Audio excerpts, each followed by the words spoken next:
Show me the money. Show me the money. Show me the money. Show me. I couldn't do it. Of course, who doesn't know that line? Come on. Show me the money. Congratulations, you're still my agent.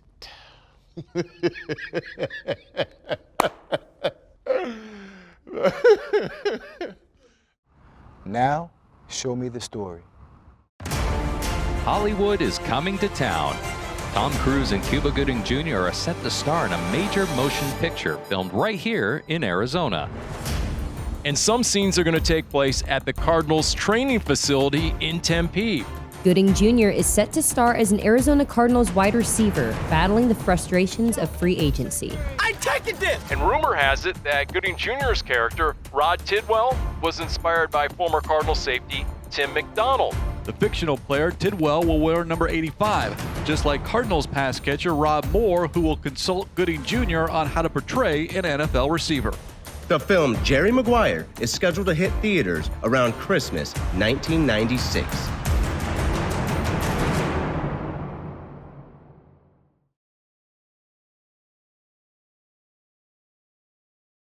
You had me at hello.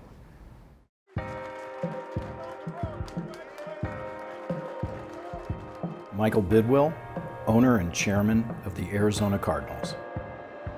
It was 1995. I was still working at the U.S. Attorney's Office as an assistant U.S. attorney, and about once a week, Dad and I would meet for lunch in downtown Phoenix, and it was one of my favorite things to do with him and just catch up. At one of those lunches, he shares with me that Cameron Crowe was in town, and he was going to be doing a Western film, and he was going to be touring certain Western sites with the Arizona Office of Tourism. So they knew that he was coming out with this movie about an NFL football player who was supposed to be a Philadelphia Eagle. So they called my father and asked, can we bring Cameron Crowe down to see this training facility, because at the time it was the most modern training facility in the National Football League. So Crowe gets here, he's blown away by it. Apparently right there decided this player wasn't going to be an Eagle, he was going to be a Cardinal. And so the movie Jerry Maguire really resulted of somebody at the Arizona Office of Tourism thinking ahead, doing a little research, calling up my father and my dad giving him a tour. He was all for doing innovative things and fun things, and so he loved the idea of it. This was right up his alley. They told us that there was a movie that was going to be out. They didn't name all the names.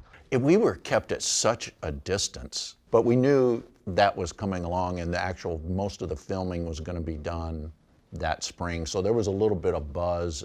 Only thing that they told us was that they were filming, and it's going to be at different times. A lot of times they're going to be filming when we weren't here. We were still in the season, toward the end of the season, so we were made aware that they were going to be utilizing the facility for some of the shooting, and some of the guys were invited. They had a tent set up outside. Some of the guys were invited to come up and be extras.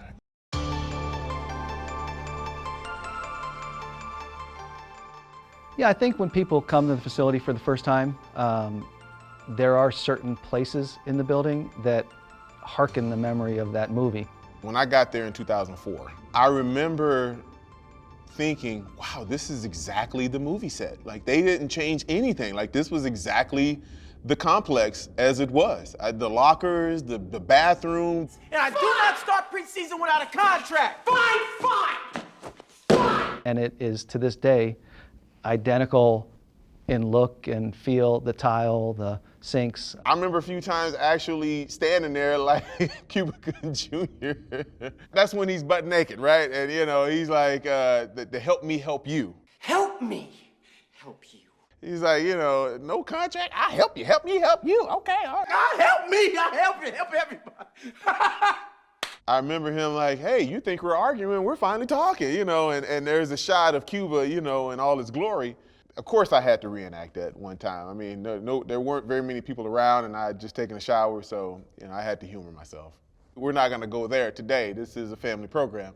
I always thought it was kind of funny that they had an agent actually in the locker room and back in the bathroom. I mean, that never happened. Looking at the movie, and just seeing some of those scenes and thinking, oh my God, I've stood out of those practice fields so many times. I've been in that locker room so many times. I've been over where Rod Tidwell had his locker. Tell? No, I air tried. That's the point where I hit my kids and let them know, hey, my locker's right around the corner from that spot right there. You know, things like that, where I'm just letting people know, hey, I was right there. I stood right there. I walked right down that hallway. When the refurbishment of the facility first happened, that's all I could think about was like, oh, they're changing this locker room that is going to be forever immortalized in this movie. That's kind of sad. And I remember taking some pictures of some of the things we saw in the movie. Many of the scenes that were in Philadelphia at the old vet were not at the vet. One day we came out to the practice field and they had this little scene up. They had built a stadium basically outside on our practice field. They had this board that was shaped like snow, but it was like this big old white board on the back, and they had this white foam on the ground, and then they had this, like just stuff that looked like it was Philadelphia Eagles signs in the back. And they had all the players in heavy jackets, and they're filming it here in Arizona. And what Dad tells me is that, they were dropping like flies out there. These guys just wanted to shoot their scenes and get out of these jackets because it was so hot. Sure enough, the first day, Rod Tidwell actually did hurt his knee. It was really painful for him, and some of that can be attributed to the fear of shutting down the production and, envisioning surgery. And we gave him the first aid and all that stuff, and he says, I can't believe it hurt my knee. And I says, well, you're going for authenticity. Kuba says, what's the matter? My knee's killing me. At all costs, the show must go on,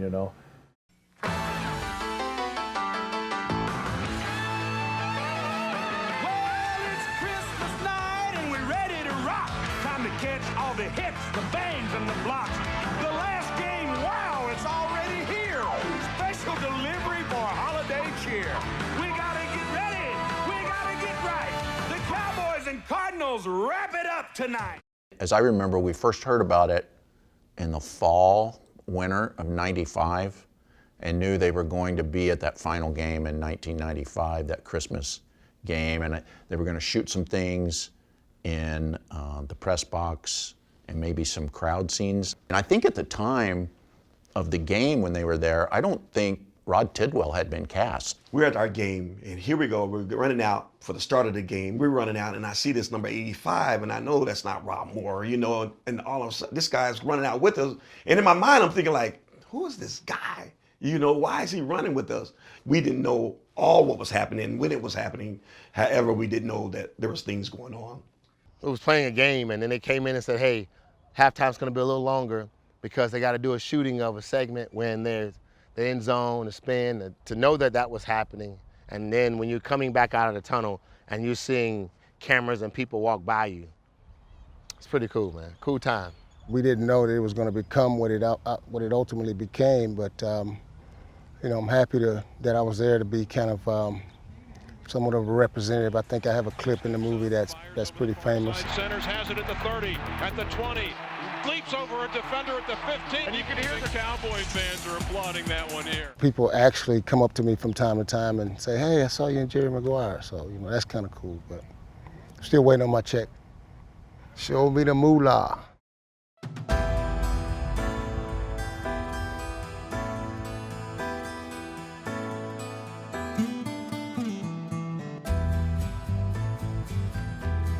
Tim McDonald, the inspiration behind Show Me the Money.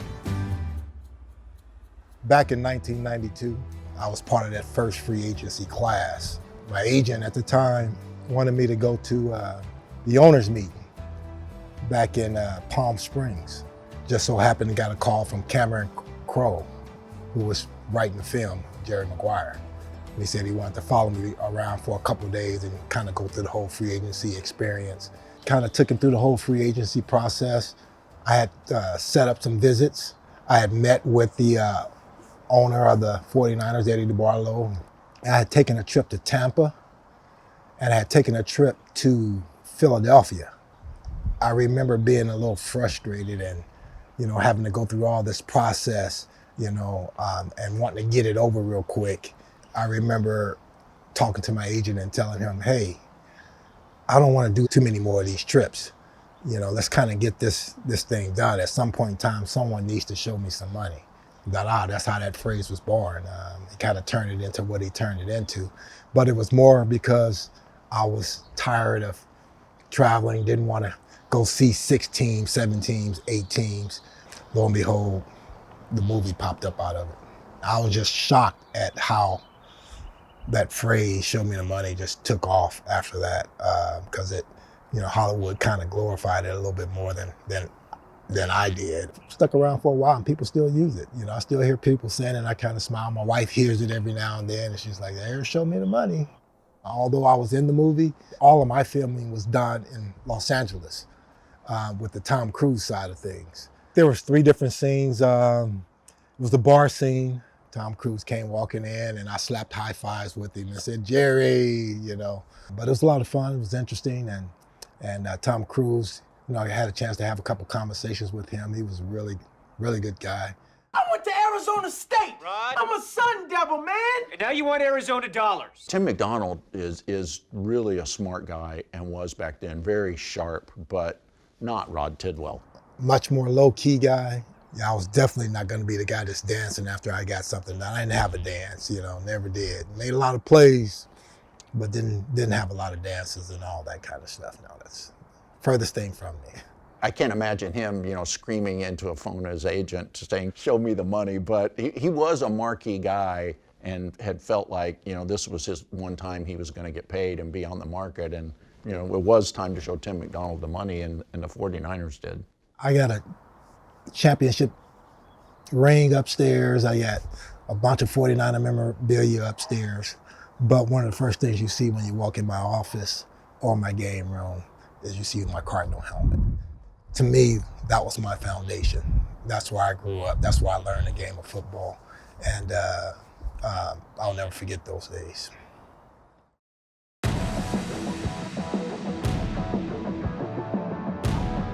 Rob Moore, Arizona Cardinals, wide receiver, 1995 to 2001.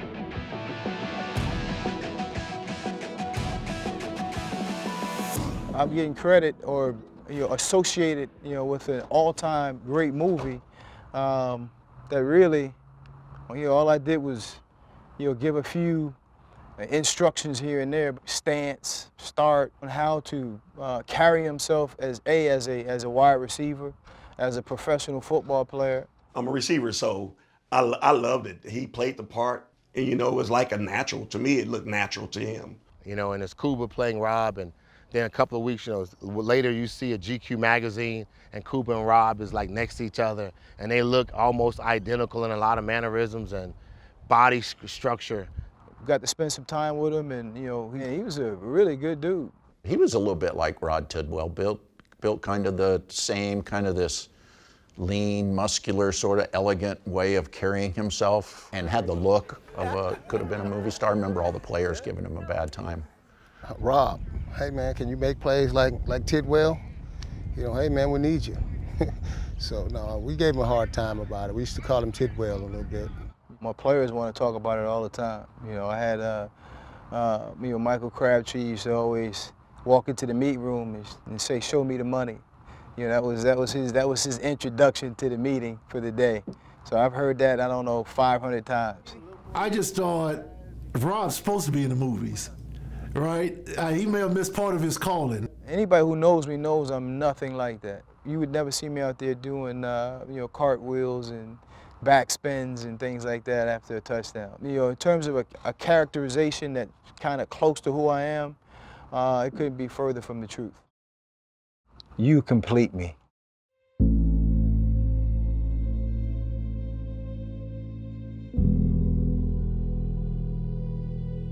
I think it kind of put the organization in a positive light.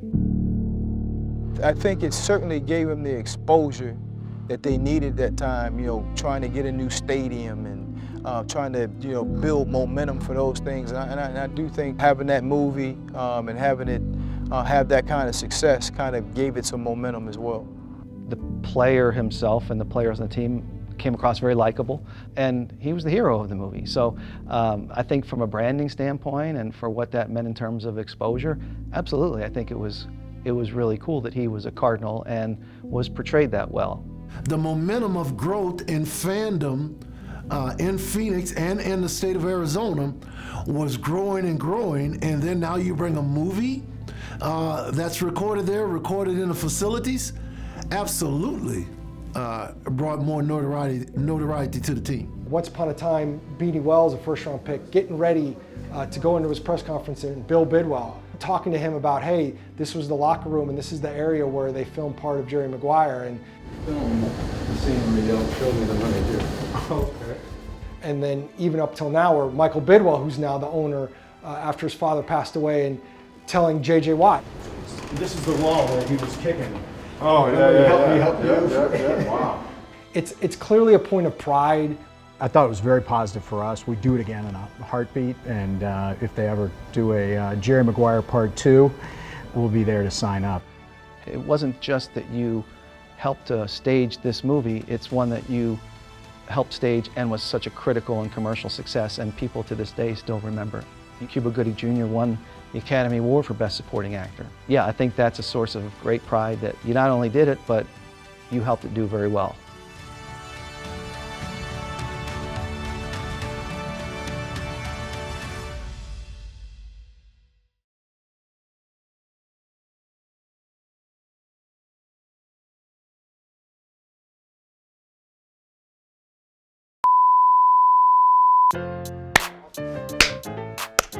Jerry Maguire. As you know from the movie, you've probably seen hundreds of times, there are various ways to say "show me the money" in the movie. Yeah, I'm not getting into all that, okay? You want to go Cuba on me?